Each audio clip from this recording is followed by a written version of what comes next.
Hello, my name is Supa, also known as Supa Salty. I make videos about Birds of War, aka Bird Game 3, aka whatever you want to call it. Today, we are doing a map guide.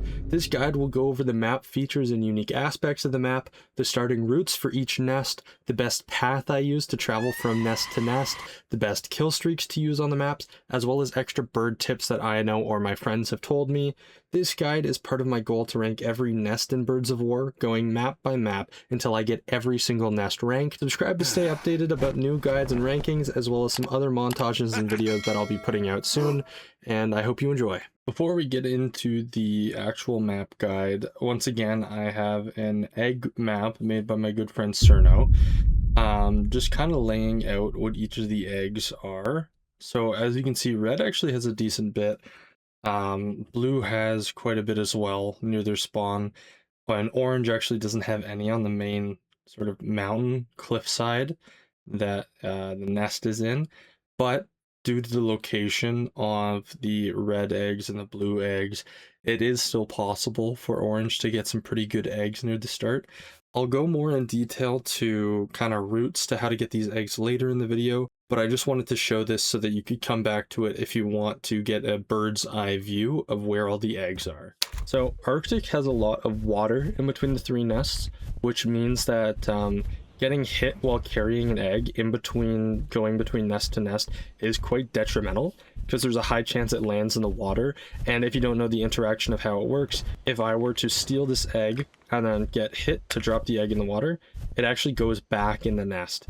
So if I'm stealing the egg and I go out and whatever happens, blah blah blah, I'm getting chased and I drop it in the water, it now goes back in the nest, and all that distance that I flew carrying the egg means nothing.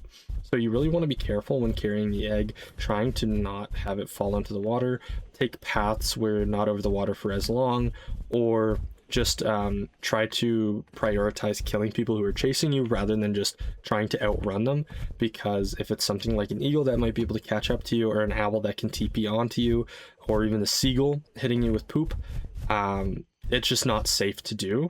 And it benefits them to chase you and potentially have it come back to nest rather than just leaving you alone like it is on other maps such as like Forest or Vietnam, because the risk of that happening is way smaller. For map features as well, there are these icicles that happen around a lot of the nests.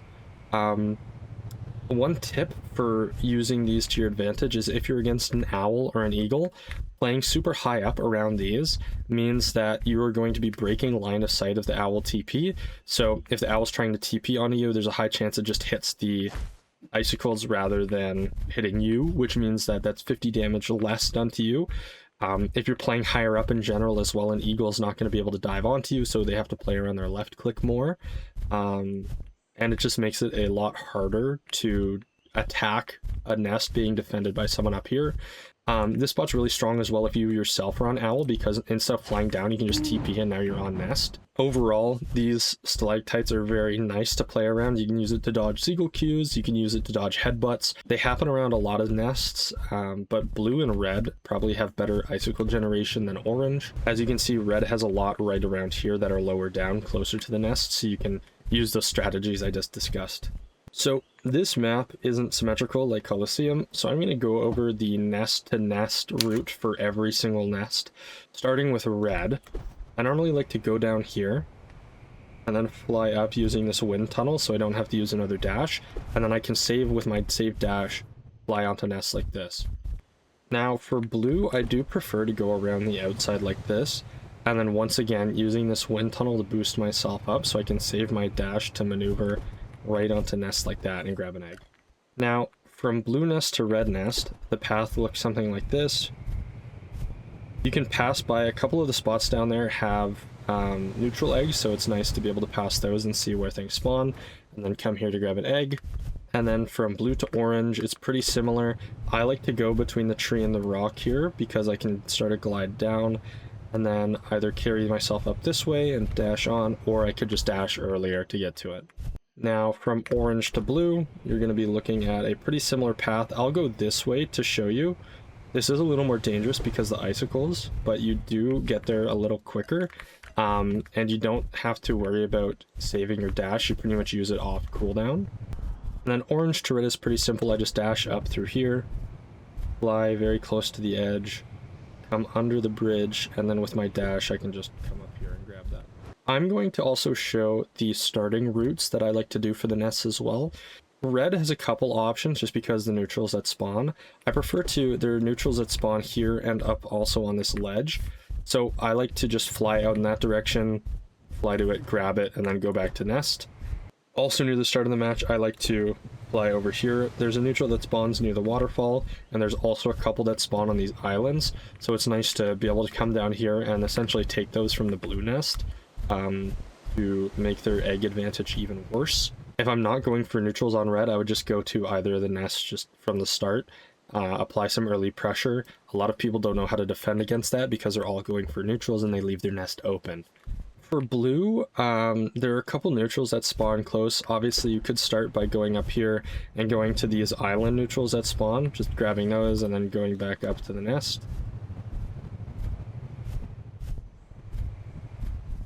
There is also the campfire neutral, which I like to just go down here and it spawns up here. You can grab that and then go back to nest. And then the last significant neutral area I'd talk about is going over here. There are sometimes neutrals that spawn, yeah, down there or up on this ledge. Luckily both spawned in, so I could show you. Now for orange nest, it's pretty similar.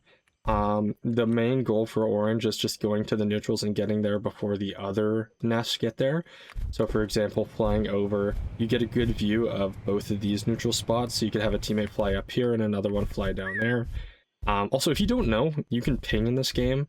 By default, it's just on your middle mouse click. You can tap and it pings the location, but you can also choose these other things, like going here, that sort of thing. I normally, if I'm solo queuing, I like to ping what neutral I'm going to so that my teammate knows. So that's a nice tip to have if you don't know that that exists. I know some people don't know a lot of features exist, so I try to teach them as much as possible. And the last neutral route I'd talk about is going out here and just grabbing these neutrals that spawn out here, because you have a bit of an advantage on those bottom two compared to red. This one is a bit of a challenge to get faster than red. You can probably fly here while the red person is picking it up, so you could potentially go for a pickup cancel just by attacking them, which can be pretty annoying if you're a red player, and then just grabbing this and leaving. Or if they happen to get away with this, you could even fly back to nest and try to take one directly from there, which is a little more riskier, especially if you can see on the minimap if they have anyone closer in that direction. So I'd probably just go for these lower ones. If you don't see anybody going for this egg, definitely go for it because it is closer to red. It takes away that advantage. A couple extra tips. Like I said, the icicles, if you see people playing around them, try to use your teleport in smarter ways, like potentially diving down and then teleporting off of the nest so that they think that when you dive down to nest, you're going for a steal. And that way you can kind of get them off of the icicles and flying down to the nest. Eagle also has pretty bad dives in some areas, specifically on red nest. As you can see, most of this is not high enough, or the height difference is not large enough for the eagle to get a decent dive off.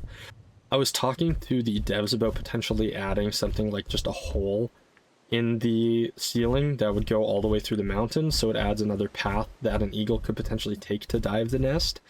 But that hasn't been confirmed, it's just been a discussion, so that might not even be getting added. Just keep in mind that the eagle, in the middle areas of this map around the water and definitely on orange nest, eagle's a great bird for this map, especially with how strong it is right now. It's just red nest is not the greatest situation. If I'm normally playing red team, I would just switch to owl, or if you don't know how to play owl, which I'd consider learning, seagull or shoebill, obviously great choices. Last thing I want to go over are kill streaks. Honestly, all of the kill streaks are decent on this map. Eagle can get a little tricky with where it spawns. Sometimes if I'm on red nest, it'll spawn like above and then just crash into the ground. Or around blue, it can get tricky trying to maneuver it through the openings. Guano is great, except for in some of the covered areas, the guano spawns on top as well. But jammer and taser always work. They're great kill streaks, and I'd consider running them on this map for sure. I'd just potentially take eagle over guano, but I'd be careful about where you are when you use it. So Arctic, I believe the current ranking would be blue nest, orange nest, red nest. Now, the reason I say this is blue and orange play pretty similarly, except blue has a lot of water in the nest area that you could potentially hit someone and have the egg drop down, which means that instead of just having to fly down and grab it, it would fall in the water and then just be put back in your nest. So blue I'd consider is stronger than orange right now, at least, and red nest is just pretty rough in general. It's really hard to defend because it's so open. It means that there's a lot of places that people could fly in of, people could fly out of, and you have to keep an eye on a lot of things. It's just harder to deal with in general.